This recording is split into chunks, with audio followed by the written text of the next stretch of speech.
Right now, the Target 12 investigator is tracking two big stories in local and national politics: whether Governor Raimondo could still land a Biden cabinet position and where things stand with those stimulus checks. 12 News politics editor Ted Nesi has been tracking the developments on both of these stories and joins us now with the latest. So Ted, first, let's talk about the governor. We know she's refused to rule out taking a cabinet position with President-elect Biden, but she really hasn't been willing to say much about her thinking. So what are you learning?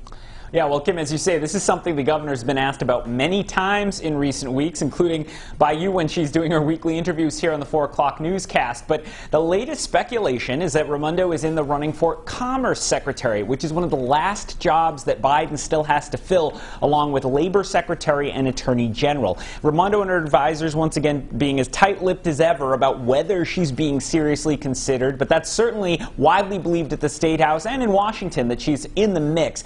To be clear, there's no sign yet how strong her chances are, and I don't expect we're going to learn more before the holiday. Biden's team told reporters today down in Wilmington they expect to make their next set of cabinet announcements next week. So that's something we will be watching closely. Obviously, if Raimondo leaves for Washington, then Lieutenant Governor Dan McKee would become the governor of Rhode Island for the next 2 years. All right, Ted, so the other political story you're tracking this week and that we're all watching pretty closely, this debate in Washington over the stimulus checks. What's the latest today?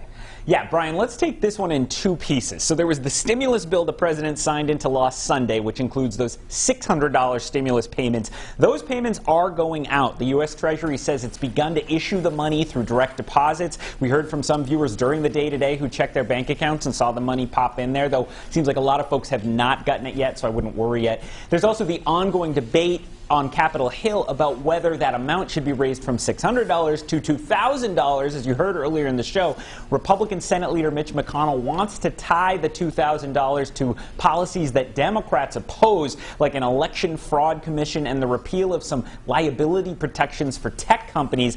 That may kill off the chances of $2,000 for now, but I think that conversation is definitely going to continue when Joe Biden takes office, and the $600 is coming to people who are eligible no matter what. And that is the good news. All right, Ted, thank you.